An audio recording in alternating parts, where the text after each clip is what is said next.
Hello दोस्तों, नमस्कार। किस वॉइस स्टोरी में आपका स्वागत है। राधिका के चेहरे पर कोई भाव नहीं थे। उसके कपड़े खून से सने हुए थे। चेहरे पर भी खून ही खून दिखाई दे रहा था। उसके बाल खुले हुए तेज हवाओं से लहरा रहे थे। उसके हाथ में एक प्लास्टिक की थैली थी।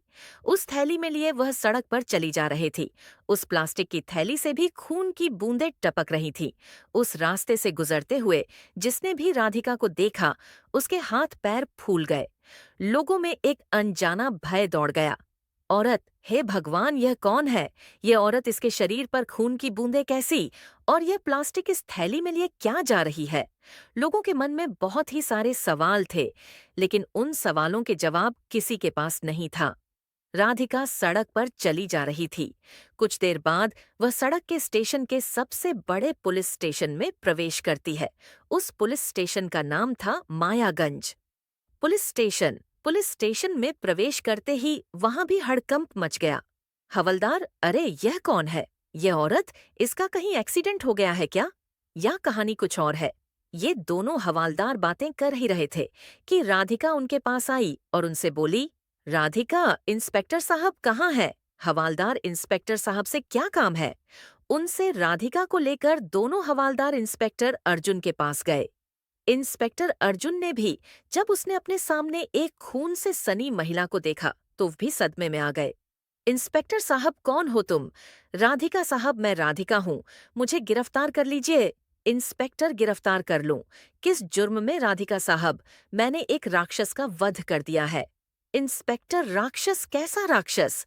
राधिका, बहुत खोखा राक्षस मैंने वध कर दिया है। उसका इंस्पेक्टर, तुमने किसी को जान से मार दिया। राधिका, मारा ही नहीं, वध कर दिया है। अगर नहीं करती तो मैं मर जाती। उसके बाद राधिका ने अपने हाथ में लिए प्लास्टिक की थैली को इंस्पेक्टर अर्जुन की तरफ बढ़ाया। राधिका, लो राक्षस, इसका बद्ध करके मैंने इसका सिर इसमें डाल दिया है। मैंने जुर्म किया है। मुझे गिरफ्तार कर लीजिए, लेकिन मुझे इस बात का कोई अफसोस नहीं। मैं बहुत ही खुश हूँ। मैं बहुत ज्यादा खुश। इंस्पेक्टर साहब, राधिका, क्या हुआ तुम्हारे साथ? तुम खुलकर बताओ। मुझे राधिका के पति का नाम राकेश था। उसकी सास का नाम सुमित्रा था। राकेश और सुमित्रा दोनों की आस्था एक साधु में बहुत ही ज्यादा थी। वे दोनों साधु से बिना पूछे कोई कार्य नहीं करते थे। यूं कहे कि उस साधु का ही राह चलता था। राधिका के घर में राधिका को अब भी याद है, जब वो पहली बार उस साधु के आश्रम में गा थी तो वह उसे कैसे भूखी नजरों से घुर घुर के देख रहा था। राकेश, राधिका, यह अधीर आनंद जी हैं। बहुत ही पहुंची हुई शख्सियत है। यह तुम्हारा भूत भविष्य वर्तमान सब एक पल में बता देते हैं। चलो प्रणाम करो इन्हें। राधिका, प्रणाम। बाबा बाबा, खुश रहो और सबको खुश रखो। यह जीवन मिला ही इसलिए है। अधीर बा आनंद ने जब यह बात राधिका को बोल दी तो उसके चेहरे पर शैतानी मुस्कान थी। उसी दिन नाश्ते में राधिका के सास ने अधीर आनंद को अपने घर पर इनवाइट किया, क्योंकि राकेश एक नई दुकान शुरू करने वाला था और बिना अधीर आनंद जी के आशीर्वाद के वह बिजनेस शुरू नहीं करना चाहता था। बाबा, देखो सुमित्रा, तुम्हें तो पता ही है ना हम कितना व्यस्त रहते हैं। आश्रम में भी लोगों का आना जाना लगा रहता है, लेकिन तुम हमारे पुराने भक्त हो, इसलिए तुम्हारे लिए मैं समय जरूर निकालूं। तय समय पर अपनी महंगी कार में बाबा सुमित्रा के बेटे राकेश की दुकान पर पहुंच जाते हैं। जैसे ही वह वहां पहुंचते हैं, सुमित्रा और राकेश उनकी अगुवाई के लिए खड़े हो गए, लेकिन वह दुकान के अंदर नहीं गए। दुकान को बाहर से ही देखकर उन्होंने कहा, मुझे यह जगह जम नहीं रही है। अब भी यहाँ काम शुरू करना सही नहीं है। मुझे यहाँ एक तांत्रिक क्रिया करनी होगी, तभी यह जगह पवित्र हो पाएगी। तुम अपना काम शुरू कर सकते हो राकेश। कितने पैसे खर्च हो जाएंगे? बाबा बाबा, 1,25,000 लगेंगे। इसके बाद इतने पैसे तुम हर दिन कमाओगे। सारी तैयारियां होने के बावजूद उन लोगों ने दुकान की ओपनिंग नहीं की। राधिका, राकेश, आप समझती क्यों नहीं?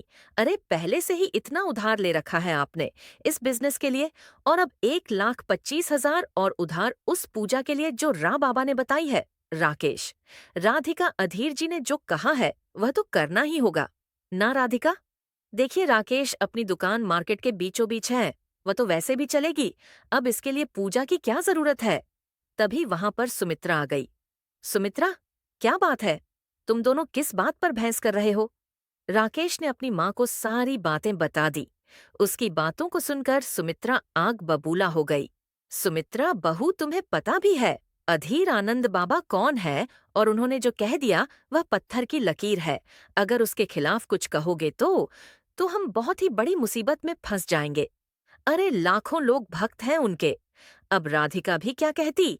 1,25,000 लगाकर राकेश ने पूजा करवाई। दुकान तो पहले से ही सही जगह पर थी तो खूब चलती थी, लेकिन राकेश और सुमित्रा को लगता था कि यह सब बाबा के प्रताप के कारण है। एक दिन की बात है, सुमित्रा कहीं बाहर गई हुई थी और राकेश दुकान पर था। तभी दरवाजे पर दस्तक सुन राधिका ने दरवाजा खोला। अपने सामने अधीर आनंद खड़े थे। राधिका, अरे बाबा, आप आइए आइए। अधीर आनंद घर के अंदर आकर बैठ गया। राधिका, बाबा माँ और राकेश तो नहीं है बाबा, मुझे सब पता है, मैं तुमसे मिलने आया हूँ। राधिका, मुझसे बाबा? हाँ, क्यों नहीं, मैं तुमसे नहीं मिलने आ सकता। क्या राधिका, क्यों नहीं आ सकते? बाबा, सुनो जरा अपने नर्म और गोरे गोरे हाथों से शरबत बना दो, मेरा गला सूख रहा है। अधीर आनंद के मुंह से ऐसी बातें सुनकर राधिका का माथा ठनका। वह किचन में शरबत बनाने चली गई। जब वह शरबत बना रही थी तभी अधीरा अंध पीछे से आ गए और उसे कहा, तेरे पति का काम कैसा चला है राधिका? जी, अच्छा चल रहा है बाबा। बाबा, आप वहाँ रसोई में क्यों आए गए? आप वहीं बैठिए ना बाबा। अरे, हम थोड़ा तुम्हें नजदीक से देखने और महसूस करने आ गए। यह कहकर अधीर आनंद राधिका का हाथ पकड़ना चाहा। राधिका, यह क्या कर रहे हैं? आप दूर हटिए, नहीं तो मैं शोर मचा दूंगी बाबा। राधिका, पागलपन मत कर। देख, तेरी किस्मत अच्छी है कि मैं तुझे भाव दे रहा हूँ। राधिका, आप अभी के अभी या यहाँ से निकल जाइए, नहीं तो बहुत बुरा होगा। यह कहकर उसने किचन में पड़ा चाकू उठा लिया और अधीरा अंध की ओर दिखाते हुए, राधिका, हटिए नहीं तो चाकू तुम्हारे पेट में उतार दूंगी बाबा। तू सही नहीं कर रही है। तुझे मेरी बाहों में आना होगा और देखना, तेरा पति और तेरी सासी तुझे मेरे पास भेजेंगे।